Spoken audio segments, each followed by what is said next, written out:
Well, hello, I'm Dr. Julia Royston of BK Royston Publishing, Royal Media and Publishing, and the Book Business Boss Consulting, as well as For the Kingdom Ministries, helping you get your message to the masses, turn your words into wealth, live your best life. Today, even before I get started, let me just say for all of my contact information, websites, stores, everything, go to juliaaKRoyston.com. That's JULIA, another A and K, Royston, ROYSTON.com, and be able to reach out to me. And if you are interested in publishing a book, you have questions in regards to your book you've already self published or otherwise published, for a publishing consultation, visit talkwithroyston.com. That's talkwithroyston.com. That's the best way to contact me.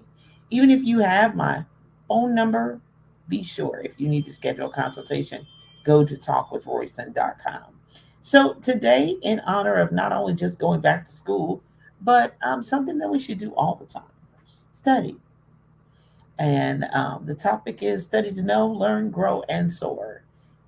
The King James Version says, study to show thyself approved unto God, a workman needeth not be ashamed, rightly dividing the word of truth. And the beginning part of the Living Bible says, work hard so God can say to you, well done. And some people I know, my father used to say, ooh, some people are allergic to work, but we want to hear God say, well done. And he's not going to say, well done to something we did not do. Ah, all right, you're going to write that down. Work hard so you can hear God say, well done. So there are various ways that people study. Uh, my husband is one of those people, he can crash study. He can study just to know something for the test. And when the test is over, phew. So he really didn't learn it. He studied to know it. I just want to pass this test. And I know plenty of people do that. Me, I've done it myself. In addition to my husband Brian, we studied to know. We're not interested in the topic. We did not care anything about the subject matter. It was required for our high school diploma. It was required for our college degree. It was required for a raise on our job. We didn't care nothing about that. It might not even be related to what our current job is and what our current job responsibilities are, but they told us it was required. We suffered through it. And we got to know it just so we can know it enough to pass this quiz, pass this test, pass this standardized, whatever it was, and then we moving along. But we moving along in what we're really interested in. So therefore, there's sometimes you just study to know a thing.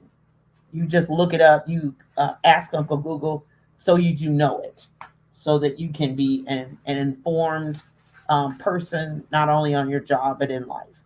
There are some things I know within the literary industry that I just know. I don't necessarily do myself because I'm either a different writer or a different publishing company or a different business, non-profit or a ministry, but I know about it. I know about it. I have a working knowledge. That's what we call it. You just know about it. I know enough to get in a conversation and say, I heard this. Is that true? Is this correct? And so, therefore, you study to know. To me, that's the basics. That's just a piece of statistics that you can may spout off when having a certain panel or conversation. But then there's the studying to learn. There's the studying to learn. And normally, when you're studying to learn, you really are wanting the ins and out, the back, the beginning, the top, the all around of a subject or an area or a part of your career. One of the things that I did when I first started my first master's degree, I took 6 hours in Indiana, and then I finished up the other 30 hours at the University of Kentucky. But when I went to the University of Kentucky, um, they had an opportunity for me to take a class during the Maymester so I could finish from July to August or finish within a year. And one of the things that Most people would have said, girl, that was a bunny class. Excuse me. But it really wasn't so much a bunny class as much as I love libraries. I loved everything about it. But I really wanted to know how they got started, the backstory, the history, because I wanted to not only just know some facts to pass the test or get my certification or to get my master's degree or get through the comprehensive exams, but I also wanted to be able to be well rounded and be a historian of my career, the one that I had chosen, or really the one that had chosen me.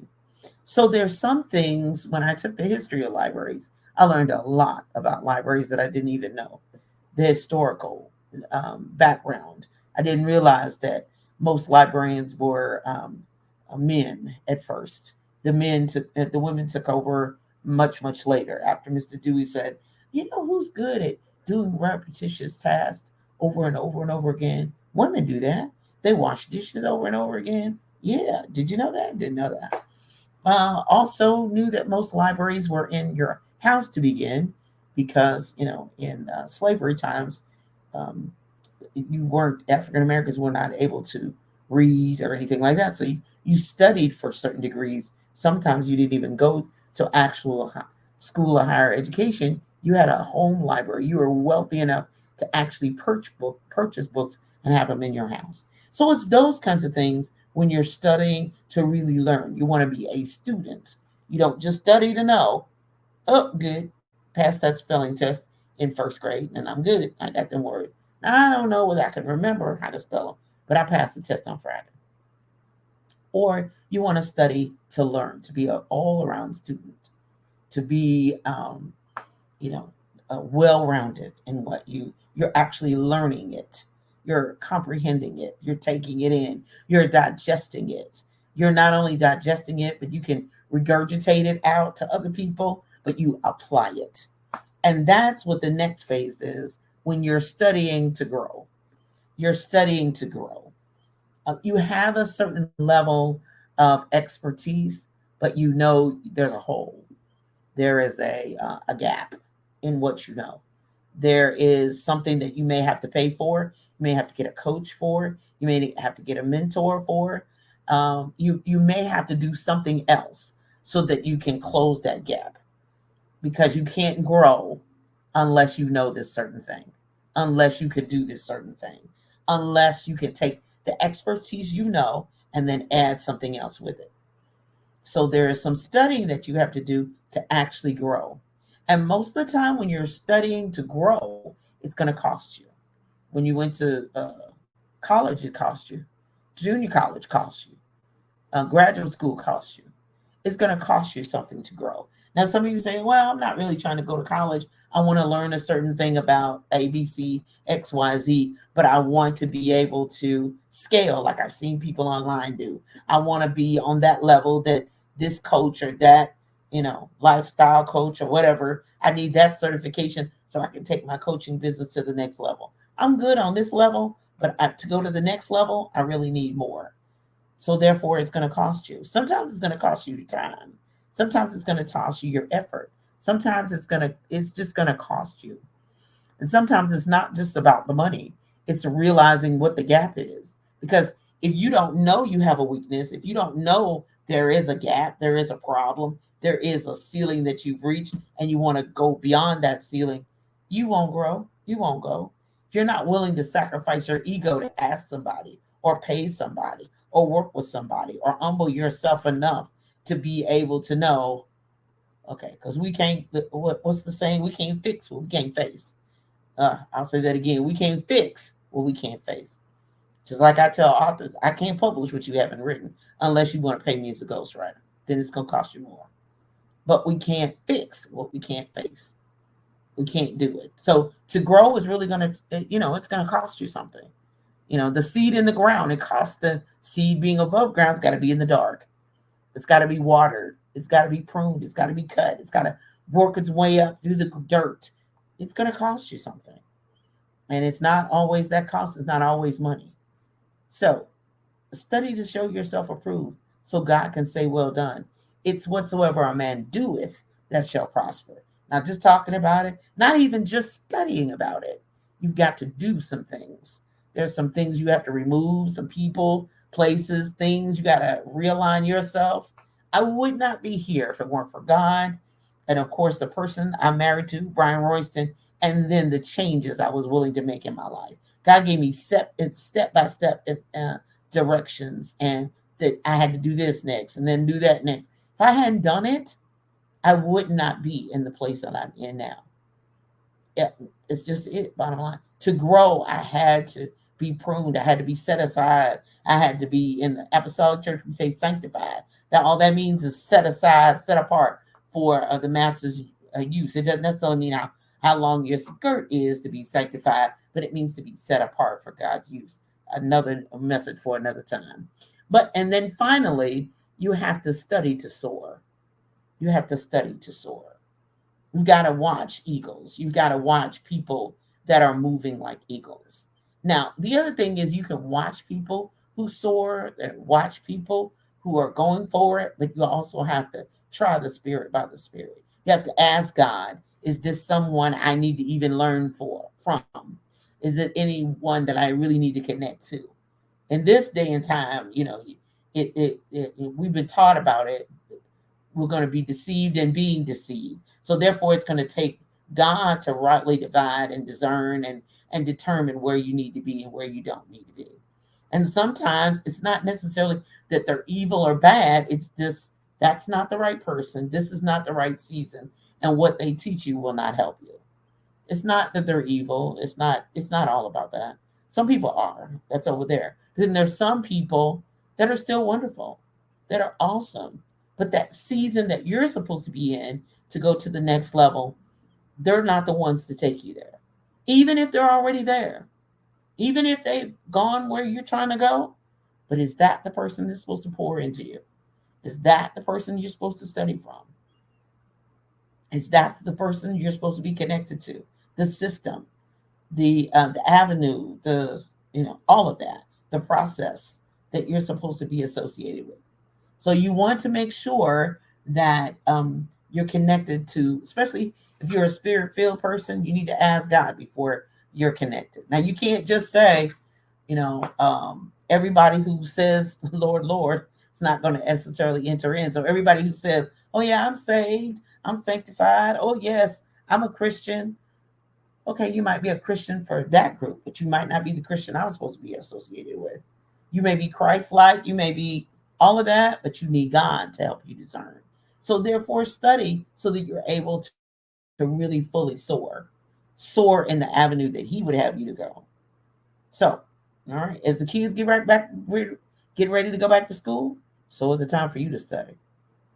Study to know, learn, grow, and soar.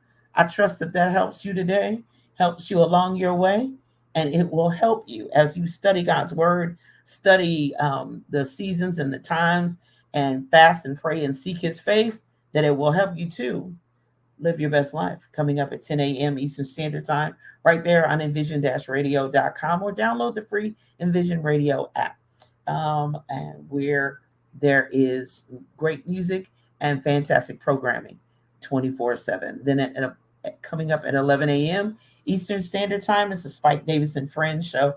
Tune in for laughs, music, and more. And then Tuesdays, don't forget on Tuesdays, the Book Business Boss Show. We're still in the season of talking about book launches and book promotion. Woo! We are currently still talking about all that good stuff to prepare for launches, in the middle of launches, after launches, and then we'll be eventually getting into talking about events. So talking about events, and I have a book that's coming out. So if you haven't started doing events, if you have questions about events, that will be coming up too as well. So vendors and exhibitors wanted, a guide to events, coming soon. I'll let you know more. If you are ready to be a book business boss, visit beabookbusinessboss.com and download my free ebook, From Author to Entrepreneur.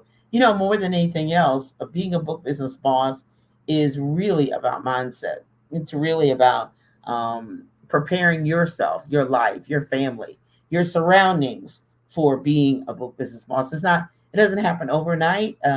Some of you are already salespeople, but you don't know how to get along with people. Some people are great with people, but you're not good with money. So therefore, you have to change your mindset when you move into the book business itself.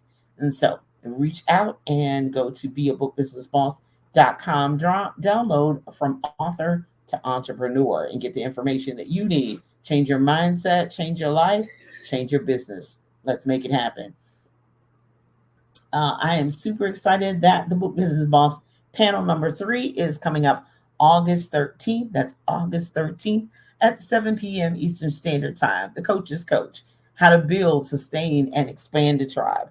Now, this panel is for me more than anyone else. These 3 ladies have really built tribes or continue to sustain and grow tribes. And so I have tons of questions. Bring your questions. Tune in. We'll be at the Julia A. Royston personal page on Facebook. We'll be on LinkedIn, and we'll also be on the Book Business Boss YouTube channel. So, Book Business Boss panel number 3, mark your calendar, August 13th at 7 p.m.